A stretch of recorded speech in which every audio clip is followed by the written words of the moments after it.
Olá! Sejam bem-vindos ao canal Espiritismo Explicado. Eu sou Eliane Alencar e estou aqui para mais uma vez fazer a leitura e o comentário de uma mensagem psicografada. Sempre lembrando que essas mensagens são psicografadas por mim durante os trabalhos realizados na nossa Casa Espírita, o Núcleo Espírita Kardecista Renascer. São relatos de espíritos desencarnados que ainda se encontram muito ligados à psicosfera terrena, não se tratando, portanto, de espíritos de alto grau evolutivo. A mensagem que vou ler agora foi psicografada no dia 10 de fevereiro de 2022 e ela começa assim. São muitas memórias que agora recordo como momentos de uma vida cheia de altos e baixos, de perdas e conquistas, sucessos e fracassos. Uma vida comum, como de fato é a nossa passagem terrena. As lembranças boas ficam como recortes, fotografias no tempo. E as coisas ruins? Bom, estas, a sabedoria do tempo me permite vê-las como lições.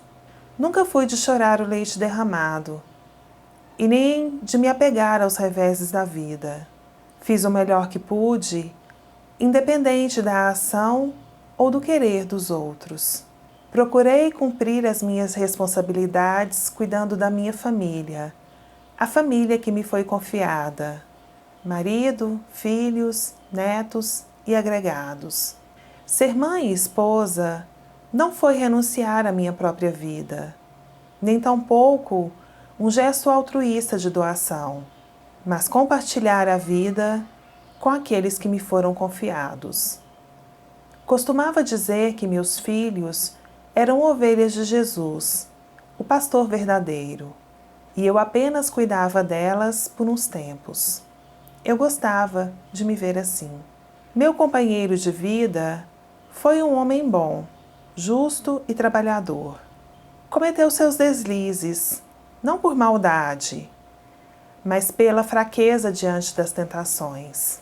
Certamente foi um bom companheiro na velhice, quando já não havia mais as ilusões e o vigor da juventude. Passei a vida de casada, isso foram mais de 40 anos, na fazenda onde meus filhos nasceram e cresceram. Os mais novos foram para a cidade grande estudar e por lá ficaram. A única menina se casou jovem e morreu pouco tempo depois, vítima de uma leucemia. A grande dor que precisei transformar para sobreviver. Nos meses seguintes à morte de Natália, apenas ocupei o tempo com os afazeres domésticos. O que antes fazia com alegria passou a ser quase um sacrifício. Então a providência divina me iluminou. Havia vários colonos que viviam nos arredores. Comecei a ocupar-me também com suas crianças, montando um pequeno grupo escolar, e as ensinava a ler, escrever e fazer contas. E isso me aliviou, suavizando a dor. A velhice foi aceita com naturalidade, e até foi bem-vinda. Se por um lado eu lamentava deixar aquela vida, por outro lado, era um consolo saber que quanto mais a morte se aproximava, mais próximo eu estava do momento de rever minha filha. No plano espiritual, pude reencontrar Natália, e a alegria desse reencontro sanou as décadas de saudade. Agora, ela já reencarnou, e eu continuo aqui, cuidando dos outros filhos e afins do jeito que eu posso. Meu marido ainda viveu algum tempo depois de mim. Velho e doente, muito transtorno causou aos filhos com sua rabugice e descontentamento permanentes. Na minha ausência física, entregou-se aos remorsos, arrependido dos anos de infidelidade, atormentado pela autoculpa e revoltado com as limitações que o avanço da idade lhe impunha. Quando desencarnou, procurei-o por algum tempo, mas por escolha própria, ele preferiu se esconder. Respeitando sua escolha, espero o tempo dele, a hora de querer me encontrar. Cansado, talvez, dos tormentos da mente culpada, quando ele me buscar em pensamento, eu estarei pronta para ir ao seu encontro. Enquanto espero com fé e paciência, continuo o trabalho, auxiliando irmãos que aqui chegam na mais completa ignorância e cooperando na tarefa de despertar as mentes, as consciências dos que direta ou indiretamente buscam auxílio do alto. Nosso trabalho junto aos irmãos encarnados acontece enquanto dormem, quando se desligam em grande parte do corpo físico e das atribulações cotidianas. É um trabalho de muita persistência e resultados tímidos, já que ao despertar, a maioria esquece as valorosas lições da noite e voltam para o mesmo lugar, com a consciência adormecida, outra vez recolhidos à própria ignorância. Mas por menores e por mais demorados que sejam os resultados, a luz do conhecimento é semente, é sal da terra, o fermento das massas. Trabalhar sempre, dando o melhor que temos. Eis a resposta para nossas dores. Fiquem na paz do Senhor. Pelo Espírito, Maria. Este é o relato de um espírito que teve uma vida comum, como tantos outros espíritos encarnados. Uma mulher que se casou, teve seus filhos e passou sua vida dedicando-se a cuidar da família, mesmo que aquela família não fosse perfeita. Aliás, nenhuma família, olhando de perto, nesse mundo de provas e expiações, é perfeita. Conviveu com a infidelidade do marido, mas escolheu continuar a relação, cumprindo seu papel de esposa e de mãe. Eu não estou aqui para fazer um julgamento se a posição dela, se o fato de se aceitar ou não uma infidelidade é certo ou errado. Mas, sem dúvida, ela demonstra uma grande maturidade emocional. Ela aceita o marido com seus erros, suas imperfeições, e é uma aceitação verdadeira. Ela compreende a imaturidade do seu parceiro e permanece no lugar que ocupa, seu lugar de esposa, de mãe, sem mágoa, sem atrito, com compreensão e aceitação verdadeiras, sem nenhuma imposição externa. Uma mãe que, diante de uma expiação, a perda da única filha mulher, mais uma vez, demonstrando grande maturidade emocional, cuida da sua dor cuidando dos outros, encontra consolo cuidando das crianças dos empregados. A prática do bem, o amor ao próximo através da caridade, da ação em benefício de outrem, nos conecta com a centelha divina que há em nós, com o nosso eu profundo, o nosso eu verdadeiro. E essa conexão sempre nos proporciona sentimentos elevados, de paz, alegria, harmonia, bem-estar, completude, praticamente de maneira imediata, quase que instantaneamente. Os filhos dos outros não substituem a filha ausente de Maria. Ela continua sentindo a perda, sentindo saudade. Um geriatra amigo nosso, outro dia em que conversávamos a respeito da Covid, das mortes decorrentes dela, ele me disse que mãe que perde filho nunca mais presta. E Maria, com sua história, com sua grande resiliência, nos mostra o remédio que, se não cura, ao menos alivia. Maria chega à velhice e, mais uma vez, ela aceita o que a vida lhe oferece. Teve uma boa vida e uma boa morte. Então, logo ela se encontra no plano espiritual, continua trabalhando em benefício do próximo, cuidando da família encarnada e fazendo parte de um grupo de trabalhadores espirituais. Nossos benfeitores espirituais, Paulo, apóstolo, Emmanuel, o filósofo do Espiritismo e muitos outros trabalhadores do Cristo estão sempre nos aconselhando, nos exortando ao trabalho, ao serviço em favor do próximo.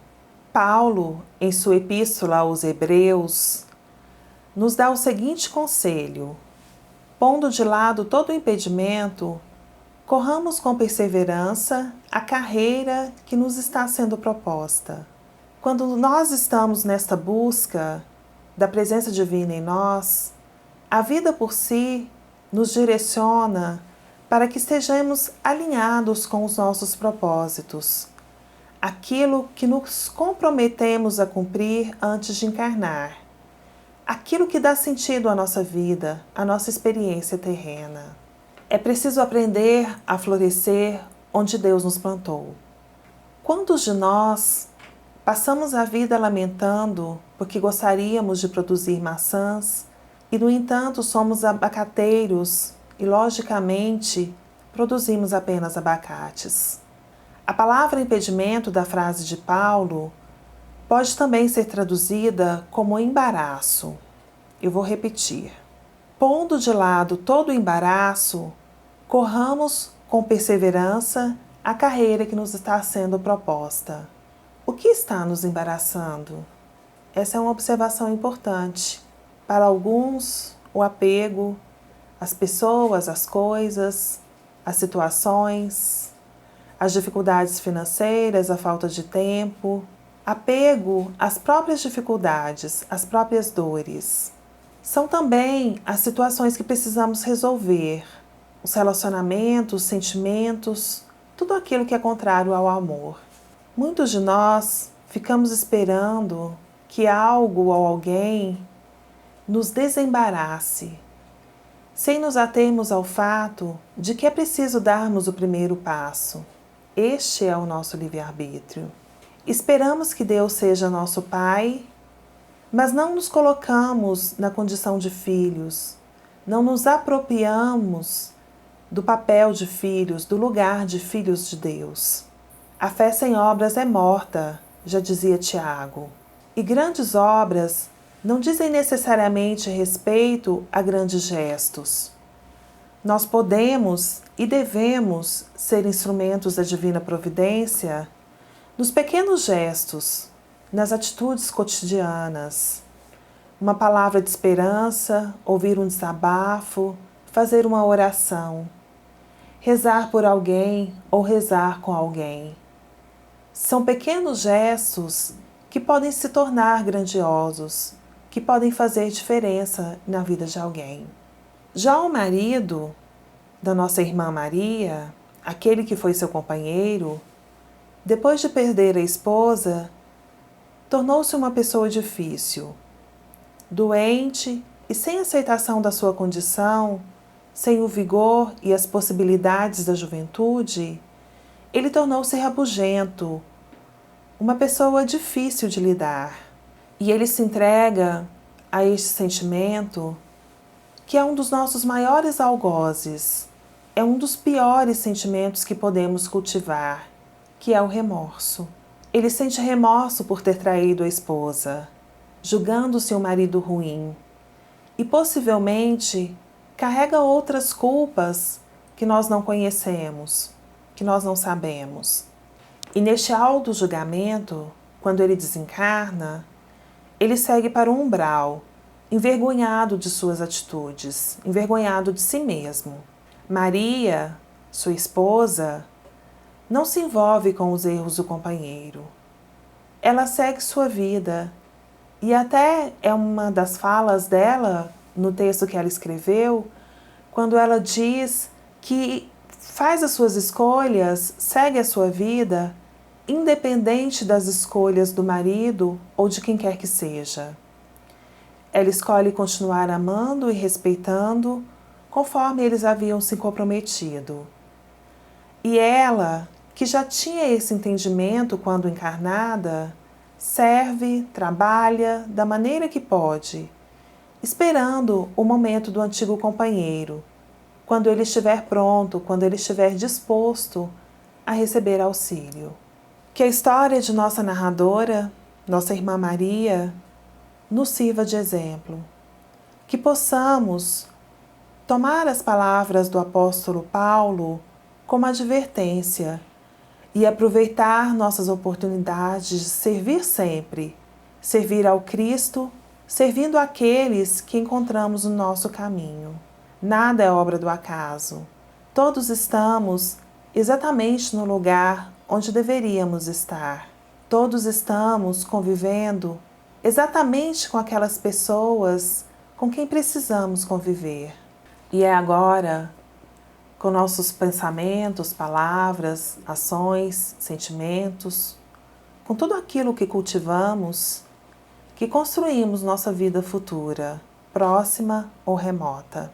Que conhecendo a história de nossa irmã, nós possamos refletir sobre o que estamos fazendo de nossas vidas presentes, para onde estamos indo e com qual velocidade estamos caminhando.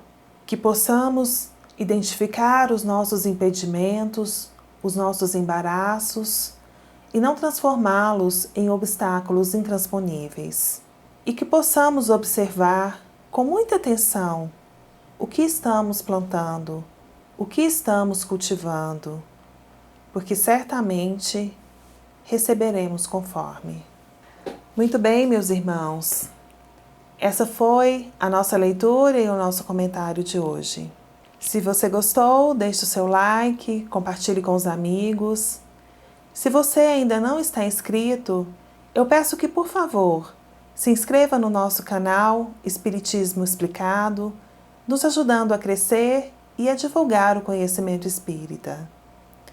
Para conhecer outras histórias como esta de Nossa Irmã Maria, acesse a playlist Análise de uma Psicografia no nosso canal Espiritismo Explicado. Mais uma vez, muito obrigada por sua atenção, por sua participação. Deixe aí o seu comentário, interaja conosco. Muito obrigada, até o próximo vídeo.